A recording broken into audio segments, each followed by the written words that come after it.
In the ancient world, a hero's name rose above all others, a name forged in the fires of trials and immortalized by feats that defied imagination. This hero was Heracles, known to the Romans as Hercules, a figure born from the union of Zeus, king of the gods, and the mortal woman Alcmene. Blessed with unmatched strength, yet cursed with a life shadowed by the hostility of Hera, Zeus's jealous wife, Heracles became a symbol of both human suffering and the relentless pursuit of redemption. His journey was not merely one of physical strength, but a story of struggle, courage, and transformation. To absolve himself of an unimaginable crime brought about by divine trickery, Heracles would undertake a series of 12 trials so demanding, so perilous, that they would test the very boundaries of human and divine endurance. These are the 12 labors of Heracles, a saga of heroism and resilience and a path toward immortality through the most grueling tasks ever conceived. Heracles' story begins not in triumph, but in tragedy. Driven mad by Hera, who had long despised him as the product of Zeus's infidelity, Heracles committed a horrendous act in a fit of uncontrollable rage, slaying his own wife and children. Racked with unbearable guilt, he sought purification, a way to atone for this grievous sin.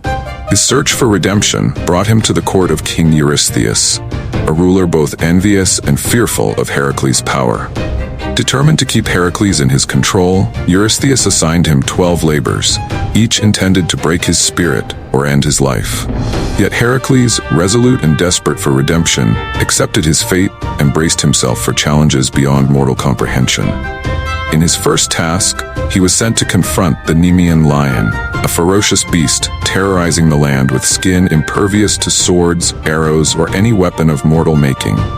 Heracles, undaunted by the lion's invincibility, wrestled it barehanded, choking the life out of the monster and claiming its hide as his armor, a mantle of invincibility that became part of his legend. But his path to redemption had only just begun. The next labor summoned him to the swamp of Lerna, where the Hydra, a monstrous serpent with many heads, each spewing venom, awaited him. For each head he severed, 2 more sprang forth, creating a seemingly insurmountable challenge. With the help of his nephew Iolaus, Heracles finally vanquished the beast, but Eurystheus, ever scheming, refused to acknowledge the victory fully, claiming that Heracles had received aid and must therefore continue in his labors.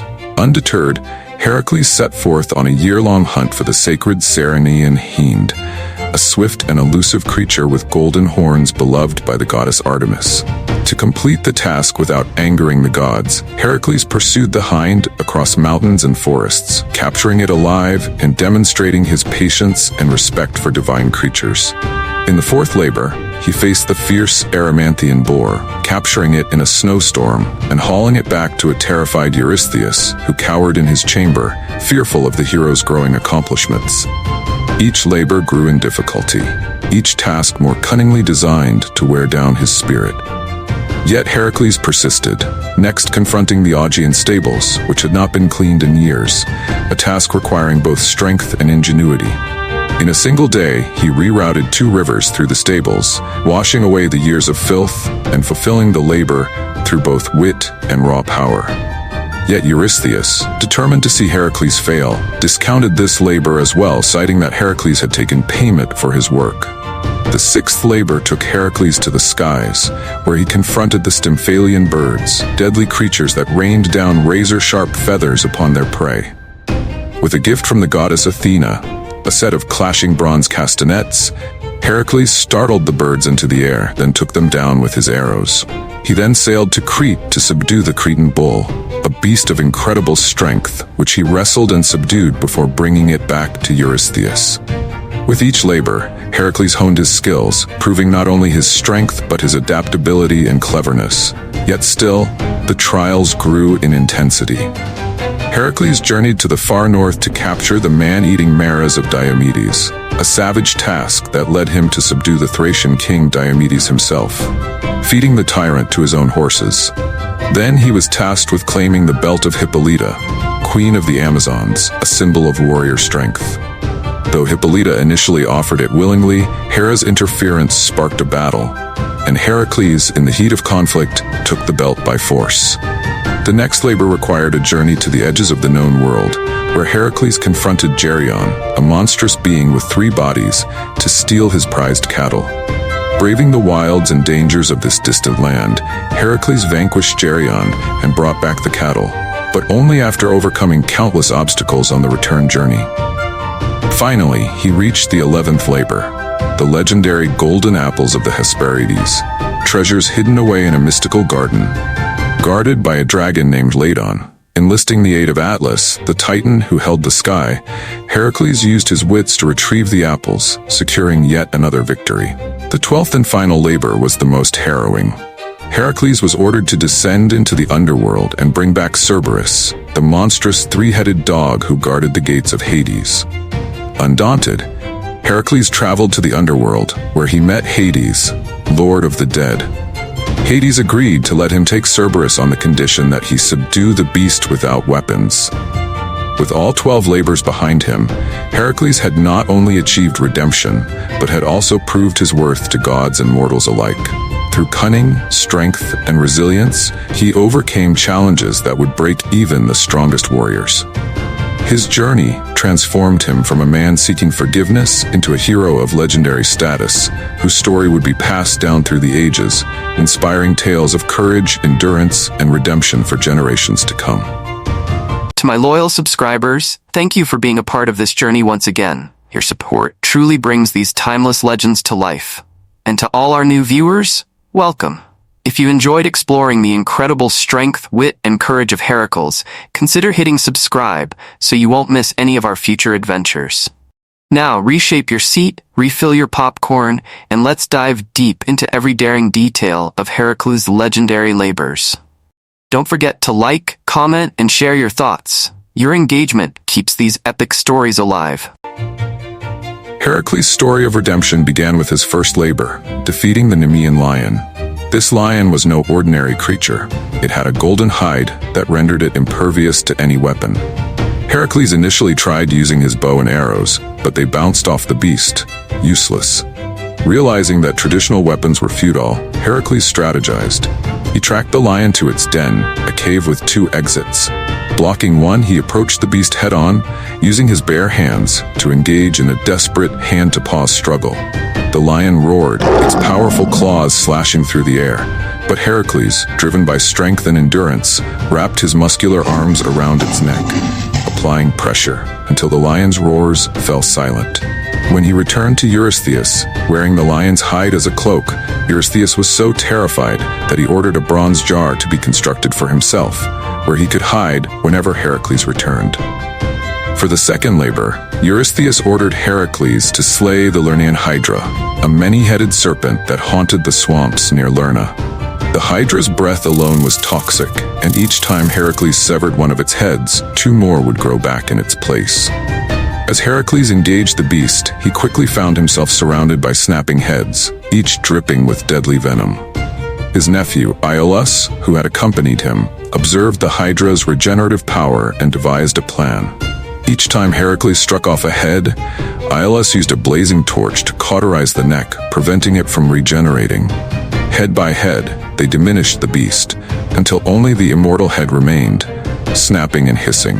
Heracles cut it off and buried it beneath a heavy stone to ensure it would never rise again. Still reluctant to credit Heracles, Eurystheus claimed the labor didn't count, as Heracles had not completed it alone. In his third labor, Heracles was tasked with capturing the Ceryneian hind, a golden antlered deer sacred to the goddess Artemis. Known for its incredible speed and beauty, the hind was elusive, requiring Heracles to pursue it over vast distances, through forests, mountains, and rivers. For nearly a year, he tracked the creature, careful not to harm it. Finally, he captured the hind while it rested, gently binding it so as not to injure it. On his way back, he encountered Artemis and her twin brother, Apollo, who demanded an explanation for taking the sacred animal. Heracles, speaking humbly, explained his obligation and promised to release the deer unharmed once he had shown it to Eurystheus. Impressed by his honesty, Artemis allowed him to proceed.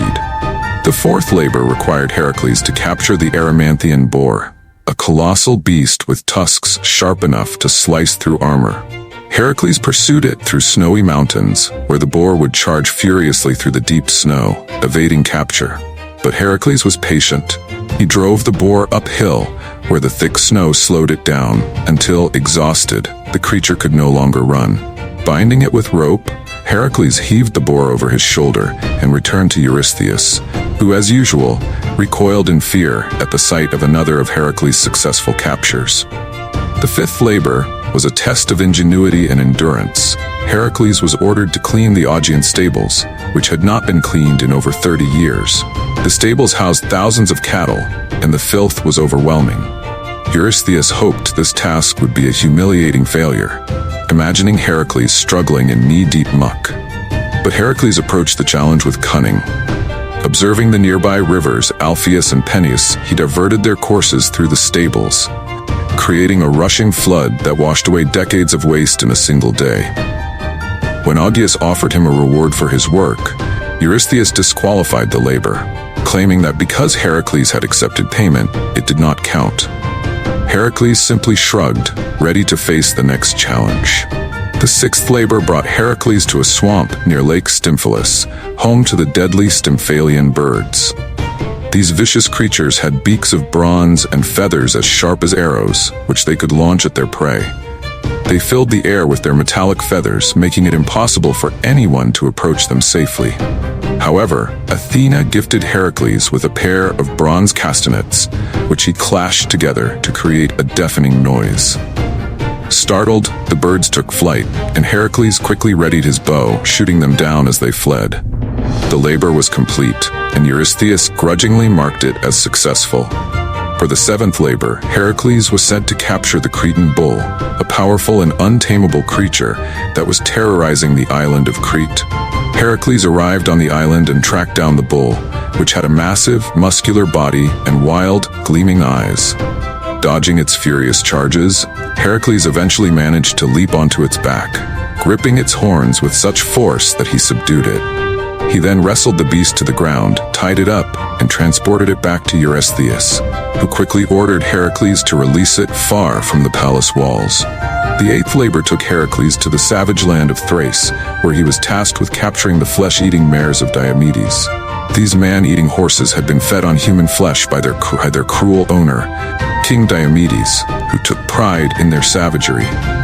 Upon capturing the mares, Heracles was attacked by Diomedes and his soldiers. In the ensuing battle, Heracles overpowered Diomedes and, in poetic justice, fed the tyrant to his own horses, taming them in the process. The now docile mares followed Heracles back to Eurystheus, who shuddered at the sight of these terrifying animals. For the ninth labor, Eurystheus sent Heracles to retrieve the belt of Hippolyta, the queen of the Amazonian warriors. Hippolyta's belt, a gift from Ares, god of war, symbolized her strength and leadership. Initially, Hippolyta, intrigued by Heracles' reputation, willingly offered him the belt. However, Hera spread a rumor among the Amazons that Heracles planned to abduct their queen, sparking a fierce battle. Heracles fought off the Amazons and, in the chaos, took the belt and sailed back to Eurystheus, completing yet another labor. The 10th labor was one of the longest and most perilous journeys Heracles would face. He was ordered to bring back the cattle of Geryon, a monstrous three-bodied giant who lived on the island of Erythea. After a lengthy voyage, Heracles arrived and found the cattle guarded by Orthrus, a two-headed dog. Heracles quickly dispatched Orthrus and soon encountered Geryon himself. In a fierce battle, Heracles managed to kill the giant with his club and arrows, gathering the cattle and driving them through treacherous lands all the way back to Eurystheus, who had grown quieter with each labor, his confidence in Heracles' failure fading. The 11th labor demanded that Heracles retrieve the golden apples from the garden of the Hesperides, a task that seemed impossible.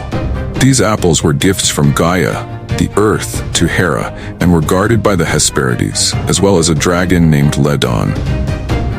Unsure where to find the garden, Heracles sought out Atlas, the titan who held up the heavens. Atlas, who was familiar with the garden's location, agreed to retrieve the apples if Heracles would hold the sky in his place. Heracles accepted, enduring the immense wait until Atlas returned with the apples.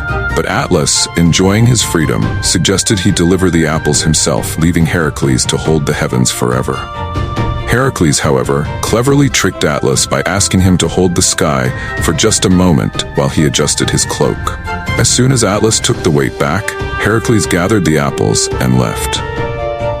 In the 12th and final labor, Heracles was tasked with descending into the underworld itself to capture Cerberus, the terrifying three-headed guard dog of Hades. In a show of both bravery and compassion, Heracles wrestled Cerberus into submission with his bare hands and brought the beast to Eurystheus, proving that there was no realm, no creature, no trial that he could not face. Through these 12 labors, Heracles transformed, overcoming impossible odds and growing from a hero haunted by rage and guilt to a figure of strength, wisdom, and resilience.